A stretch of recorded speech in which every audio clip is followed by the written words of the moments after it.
అదే RTV app వార్తల్ని క్షణాల్లో చదివే అవకాశం ఉంటుంది. ఒక న్యూస్ పేపర్, ఒక టెలివిజన్ ఛానల్ మీ చేతుల్లో ఎప్పుడూ ఉంటాయి. కూడా కలిసి నగరాభివృద్ధి కోసం నిధులు కేటాయించమని చెప్పి కూడా వాళ్ళు కోరడం కూడా జరిగింది. ఈరోజు వాళ్ళందరినీ కూడా తెలుగుదేశం పార్టీలోకి ఆహ్వానిస్తూ స్వాగతం తెలుపుతూ ఉన్నాం.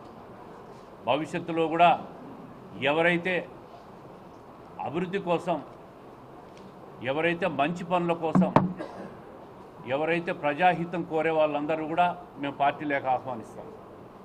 అదేవిధంగా మీరు ప్రొద్దుటూరులో కూడా చూసింటారు. ప్రొద్దుటూరు మున్సిపాలిటీలో కూడా అక్కడ స్థానిక ఎమ్మెల్యే పార్టీలోకి తీసుకోవడం చూశారు. వివిధ నియోజకవర్గాల్లో కూడా ఇటువంటి నాయకులు ఎవరైతే వాళ్ళందరినీ కూడా తీసుకోవడం చూస్తూ ఉన్నాం. పార్టీని బలోపేతం చేసేదానికి ప్రతిపక్షం మీద విశ్వాసం కోల్పోయి ప్రతిపక్ష నాయకుడి మీద, నాయకత్వం మీద 5 సంవత్సరాలుగా పనిచేసిన తీరును చూసి అసహించుకొని ప్రజలు కూడా విసిగిపోయి ఈరోజు కూటమి ప్రభుత్వాన్ని పట్టం కట్టినారు. ఏదైతే ఎన్నికల్లో పార్టీ కానీ ఇక్కడ స్థానిక నియోజకవర్గంగా కానీ హామీలు ఇచ్చామో హామీలు నెరవేర్చేదానికి మీరందరూ కృషి చేయాలని చెప్పి వాళ్ళందరూ కూడా కోరడం, వాళ్ళు పార్టీలోకి రావడం జరుగుతాం. అదేవిధంగా గతంలో తెలుగుదేశం పార్టీలో సీనియర్ నాయకులు ముందు నుంచి ఉన్నవాళ్ళు వాళ్ళందరికీ కూడా పెద్దపీట వేయడం జరుగుతుంది. వాళ్ళని ఎవరిని కూడా వాళ్ళకెక్కడా కూడా అసంతృప్తి రాకుండా వాళ్ళందరితో మాట్లాడి సమన్వయం చేసుకొనే ఈరోజు మరింత కొత్త నాయకత్వాన్ని తీసుకొని పార్టీని బలోపేతం చేయడం జరుగుతుంది. వాళ్ళకు కూడా భరోసా ఇస్తున్నాం. మీకు కూడా ఎక్కడా కూడా ఏ అభద్రతకు మీరు లోను కావద్దు.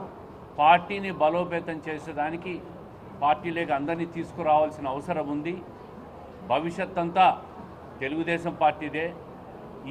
ఏదైతే ఈ ప్రతిపక్షం ఉందో 5 సంవత్సరాల పరిపాలన చూశారో ఇంకా మళ్ళీ జగన్మోహన్ రెడ్డి గారి పరిపాలన రాష్ట్రానికి వద్దు, ఆ నాయకత్వం వద్దు అని అసహించుకునే ఈరోజు పెద్ద ఎత్తున మద్దతు తెలిపి ప్రభుత్వానికి అధికారం ఇచ్చినారు. అందుకే ఆ పార్టీ ఖాళీ అయిపోతూ ఉంది. ప్రతిపక్ష నాయకులు కొందరు మాట్లాడడం చూశాను నేను మీడియాలో. ఈ 6 నెలల ప్రభుత్వాన్ని చూసి అసహించుకుంటున్నారని మాట్లాడుతూ ఉంటారు. 5 సంవత్సరాలు మీరు పరిపాలన భరించలేక రాష్ట్రంలో ఉన్న ప్రజలు యావత్తు మూకుమ్మడిగా 92% స్ట్రైక్ రేట్తో కూటమి ప్రభుత్వానికి మద్దతు ఇచ్చిన విషయాన్ని 6 నెలల్లోనే మీరు మర్చిపోయారా అని చెప్పి అడుగుతూ ఉంటాం. కడప జిల్లాలో ముఖ్యంగా కడప నియోజకవర్గంలో పెద్ద మార్పుకి, అభివృద్ధికి ఈ యొక్క కడప నగరాన్ని ఫేస్ లిఫ్ట్ చేసి ఇతర నగరాలకు ధీటుగా తీసుకురావాలని పార్టీలకు అతీతంగా ఈరోజు ప్రతి ఒక్కరూ వచ్చి ఈ యొక్క కూటమి ప్రభుత్వంతో చేతులు కలిపి ఈ అభివృద్ధిలో వాళ్ళు కూడా పాలు పంచుకోవాలనే ఒక ముఖ్య ఉద్దేశంతో ఈరోజు కడప నియోజకవర్గంలో కార్పొరేటర్లు వచ్చేసి తెలుగుదేశం పార్టీలో చేరడం జరిగింది.